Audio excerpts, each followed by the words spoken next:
Consider this, a military genius who, even in defeat, earned the respect of his foes. This was Erwin Rommel, the Desert Fox. Born in Heidenheim, Germany in the late 19th century, Rommel was a child of humble beginnings. He was the son of a schoolmaster, and perhaps it was this early exposure to education that fostered his intellectual curiosity.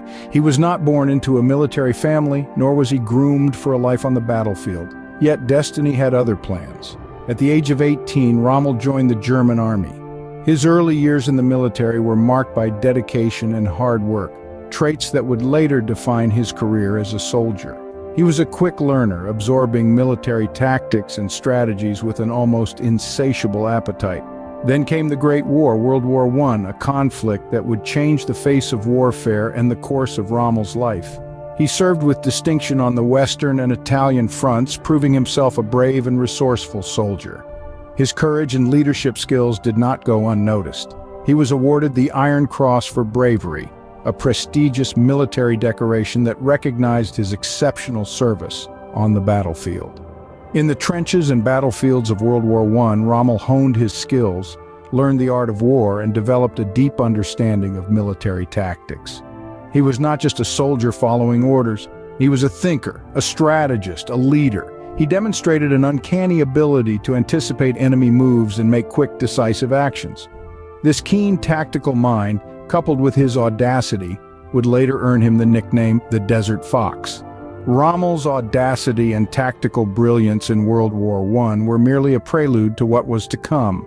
His exploits in the desert sands of North Africa during World War II would catapult him to legendary status, but that, dear listeners, is a story for another time. The man who would become the Desert Fox was just getting started. In the years following the Great War, Erwin Rommel found himself in the bustling city of Dresden, teaching at the prestigious infantry school. Here he began to mold the minds of future German officers, passing on his own experiences from the battlefield.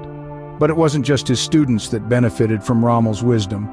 He took this opportunity to refine his own military philosophy, a philosophy that was about to shake the very foundations of combat as the world knew it.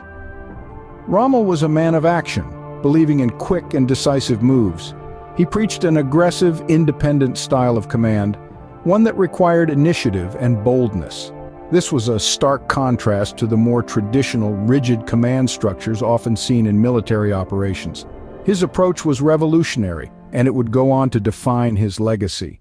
In the year 1937, Rommel put his thoughts to paper, publishing a book titled Infanteriegreift an, or Infantry Attacks. In it, he detailed his experiences from the First World War, using specific examples to illustrate his unique approach to warfare. This wasn't just a memoir or a history book, it was a manual for a new kind of warfare, a kind that put the power in the hands of the men on the ground, encouraging them to think for themselves and take the initiative when opportunity presented itself. The book was a success, not just in Germany, but around the world. It was read by military leaders and strategists, all eager to learn from Rommel's insights.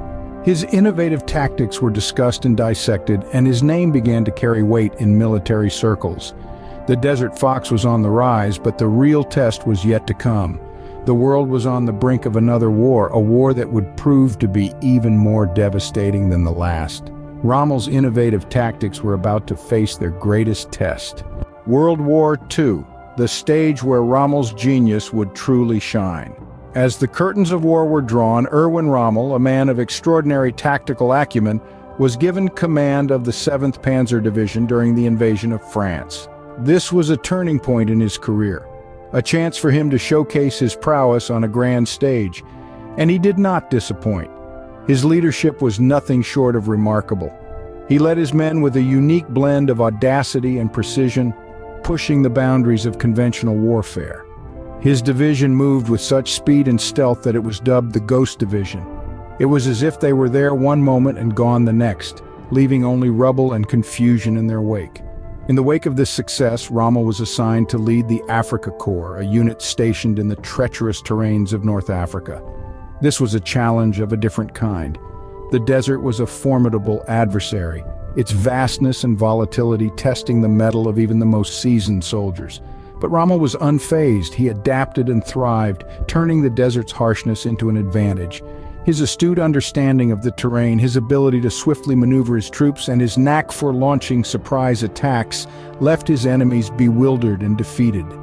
His successes in these punishing sands earned him a new moniker, the Desert Fox.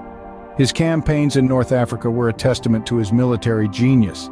He outwitted his opponents, outmaneuvered his adversaries, and outlasted the harsh desert conditions. He was a commander who led from the front, who believed in the power of strategy over brute force, and who respected his enemies as much as he challenged them. His remarkable achievements were not without their share of controversy, but one thing was clear. Rommel was a force to be reckoned with, a master tactician who could turn the tides of war in his favor. Despite fighting on the losing side, Rommel's military genius was undeniable. But even legends must face their end. As the winds of war shifted, so too did the fortunes of Erwin Rommel, the Desert Fox. By 1944, Rommel found himself in the midst of a dangerous game of political chess, a game that was not of his choosing, but one that he could not avoid. Rommel was implicated in the failed Operation Valkyrie, a plot to assassinate Adolf Hitler. Though evidence of his involvement was circumstantial at best, the Führer's trust in his once favored general was shattered. Rommel was left in a precarious position.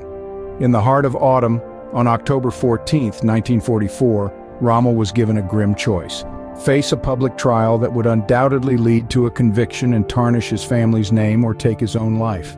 The Desert Fox, ever the soldier, chose to protect his family's honor. He bid them a somber farewell, stepped into a car with two generals, and swallowed a cyanide pill. Rommel's death was presented to the world as a consequence of his war wounds. Hitler himself sent his condolences, though the truth of the matter was far more sinister. Yet, despite this tragic end, Rommel's legacy as one of the most respected military leaders of World War II endures. He was a foe who was admired by his enemies, a testament to his strategic prowess and his respect for the rules of war. He fought not with malice, but with a sense of duty and honor.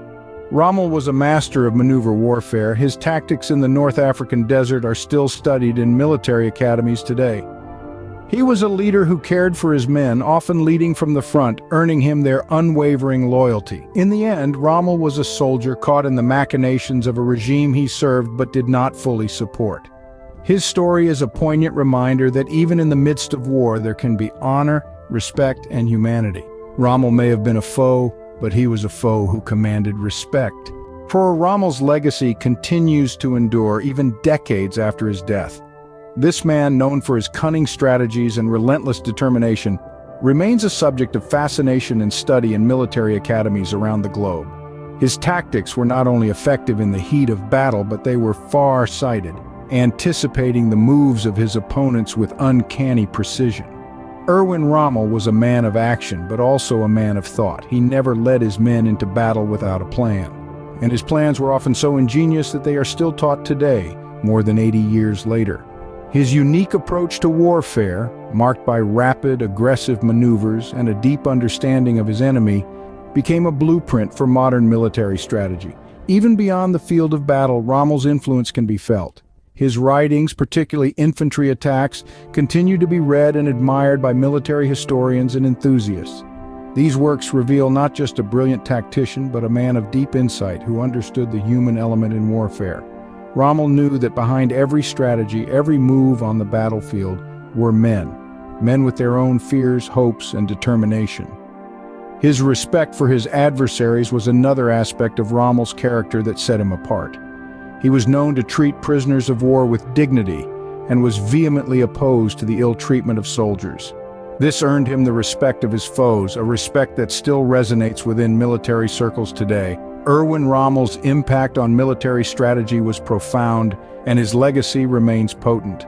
His innovative tactics, deep understanding of warfare, and respect for his adversaries have made him a figure of enduring respect and admiration. In the annals of military history, few figures command as much respect and fascination as Rommel. His strategies continue to inspire, his writings continue to educate, and his character continues to earn him admiration.